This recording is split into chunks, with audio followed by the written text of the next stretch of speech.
Hello and welcome to Scotty Hall on YouTube. Today I'm going to be talking about Impact Wrestling and my viewing of the program and what I thought about what basically went on.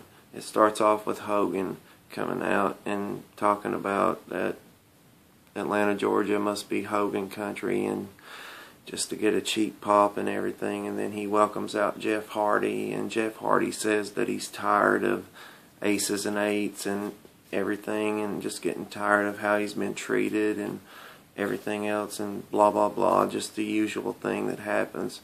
And then Bobby Roode comes out and he said that I'm 1 for 1 in the Bound for Glory series and I don't plan on losing, so I'm going to be in the Bound for Glory series and I'm going to challenge you, Jeff, on open fight night next week. And then Hogan says, no, no, no, we're going to do this different. Instead of the wrestlers calling out people, they're going to do the social media thing like WWE, which I don't think they should enter it in because WWE has already went crazy with this.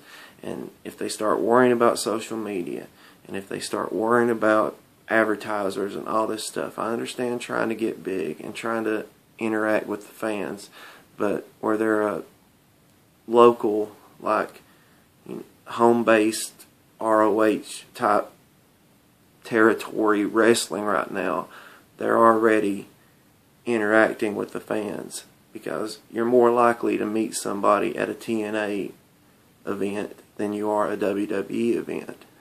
So there's no need for this social media.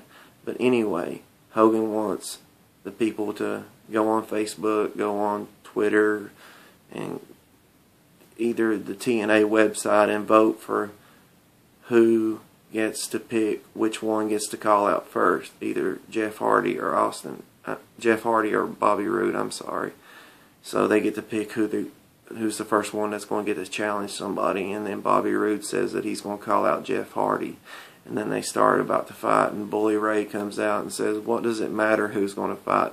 I'm still the champion, so it really doesn't matter." And then it goes down to what I really want to get to is Sting came out and talked about his future in wrestling, which I'm a big Sting fan. He's my favorite wrestler from the old days, like the Surfer Sting, and the Crow Sting was amazing, even though it was a cheap imitation of the Crow, because they almost sued him for painting his face like the Crow. That's the reason that he had to make the sad face instead of the happy face like the Crow, because he's getting sued over the movie because it was coming out about around the same time. But anyway, that was a good genre, the year of the Hogan build and the Crow Sting with up in the rafters and everything. He really put on a good show, and Hogan did too. That's what wrestling was about. That was when it was great. That was when they were really going at it and having drawn out storylines. But anyway, Sting comes out and says that he's tired of it because he wrestled Bully Ray, and he remembers that he was the first one inducted into the Hall of Fame for TNA, and he'll never forget that night.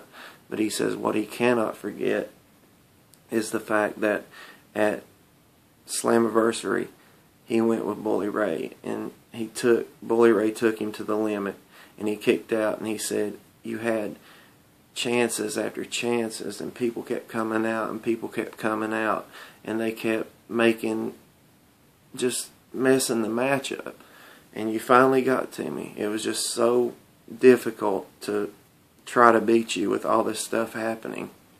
So with not one person coming out and helping me, I felt like I should do something to make it all right, because if I'm going to be in this by myself, then I need to get some people that I can trust and that I can that can have my back, because I cannot go for the title anymore. So why not have some fun?" I thought I was out of it, but they drug me right back in. And what he meant by this was that he said that I'm thinking about getting together with some people that I can trust. Something like a Mafia. And then I went crazy because it's just awesome that he said this. He said, maybe a main event Mafia. So he's going to try to start the main event Mafia again, but it's going to be a new main event Mafia because some of the players that were in the main event Mafia are not in it anymore. So, I mean, I don't know who is going to be part of it or who is not going to be a part of it, but somehow I think Kevin Nash will be tied into it. Maybe Big Papa Pump. They were the ones, Scott Steiner and Kevin Nash. I don't know if Booker T will be a part of it because he's still in WWE and he's supposed to be the SmackDown general manager, but I haven't seen him on it in probably 6 months. So, well, maybe 3 months, but still, I haven't seen him on there. Teddy Long's back on it. So who knows if Booker T did something wrong. But I don't know who the main event Mafia is going to be because, I mean, I thought maybe Lex Luger, but Lex Luger's too skinny now. He's really bad off, and he's got an autobiography coming out this year, so maybe it could be him, you know, to promote it. Maybe a manager of the main event Mafia, but I'm thinking that Sting is going to turn heel for his one last ride to just air it all out and to get one last ride with these guys. Like, and Scott Hall's been training with Diamond Dallas Page. He's in no shape to wrestle, but who's to say these guys won't come back out and wrestle with him? Who knows? But just the fact of having a chance of seeing the main event Mafia again would be amazing, and I would like to see it, and I don't know how it would go together, but that's Sting's future plans in wrestling, that he's going to start a faction again to take on the Aces and Eights, and he said they will go down. So if Sting says it, it's got to be true, because there's no reason for him to really be there if he's not going to make an impact. I mean, hence the name Impact Wrestling, but still, it just doesn't make sense that they would start this again if it wasn't going to be true, if it wasn't going to have big players. Maybe a Samoa Joe, maybe a Kurt Angle, but Kurt Angle had a run-in with Rampage Jackson again, but they were just thanking each other. Rampage asked him what he meant by, if you get a chance and when you think you're ready, you can fight me. He asked him what he meant by that, and he said, well, he said, you're good in a cage, but now you're in my world.